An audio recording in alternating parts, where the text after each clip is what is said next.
زمونږ علاقه کې یو کس او هغه ډېر زیات پریشانه به همیشه وي زما ملګری وي ډېر زیات پریشانه به وي ما به د تپوس وکړو وی چې یاره کور کې ډېرې زیاتې پریشانۍ دي زما خرچې چې کومې دي هغه نه رسي زما کور والا چې دا هغه خو په هفته کې 3 پیرې هغه ځي شاپینګ له 3 پیرې چې کوم دی نو هغه بیوټي پارلر له ځي او زما زه چې کومه نوکري کوم ښه غټ نوکر یم خو هغه زما پیسې چې کومه ده تنخواه هغه نه رسي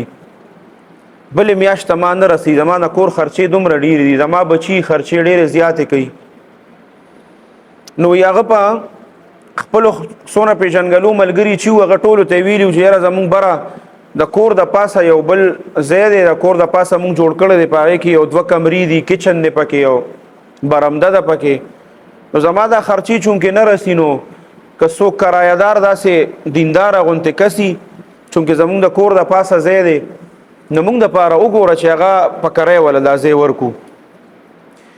و یو ورځ دروازه وټکېده وي چې زه ووتم بار یو کس ولاړو او دکه وخت کې مو د کور والا زما سره څه په جګړه باندې و څه خبرې اترې موږ په خپلو کې کولې او تیز تیز لګیا وو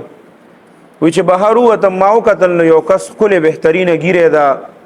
زبردست ښکلې سپینې کپړې یې چولې دي هغه دروازې ته مخې ته ولاړو وي ما ورته په تیزه لهجه کې وی چې ولې وی چې یاره تاسو سره یو کور خالی دی او زه پلانکي را لېږلم زما د یو ملګري نوم یې واغسته چې هغه پلانکي را لېږلی یم چې د سره کور دی او هغه کور تاله په کرۍ باندې درکړي نو یو ما سره کور شته دی بره مې بوته کور مې ورته وښوه کور د هغه خوښ شو نو چونکې زما مالي حالات دغه ما ورته کرایه ووې نو کرایه هغه ماته ووي چې یاره دونه کرایه خو زه نشم ورکولی او زه صرف ستاسو نه دا کور د 3-4 میاشتو دپاره اخلم چونکې ما ځان له ځای اغستی دی په هغې باندې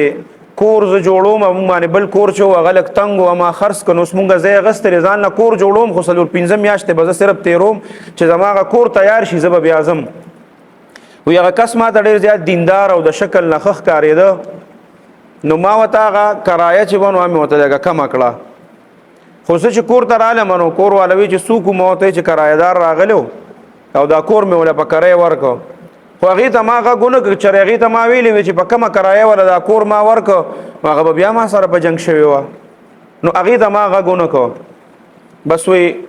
چې کله داسې یو څو ورځې تېرې شوې نو د هغې داسې واړه واړه بچي وو د هغې د کور نه به ډېر بهترین د تلاوت اواز راته نو زما دا کور والا چې ده نو ما ته یو ورځ وایي چې یاره دا بره زمونږ دا کرایهدار چې راغلي دا خو ډېر دینداره خلک دی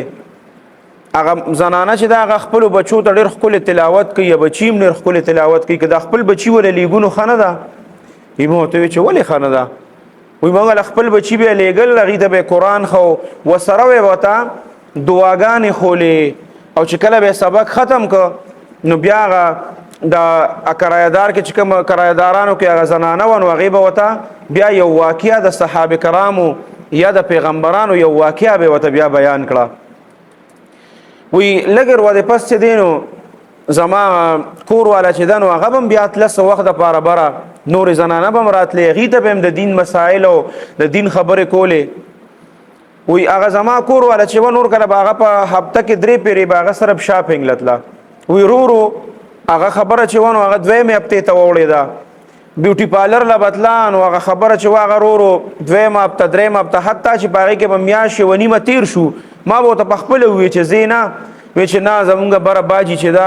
هغه مونږ ته وایي چې دا فضولیات مه کوئ او هر وخت شاپینګونه مه کوئ او د خاوند حقوق مونږ ته بیانوي چې خاوندان بېجا په پیسو باندې او په دې څیزونو باندې مه تنګوئ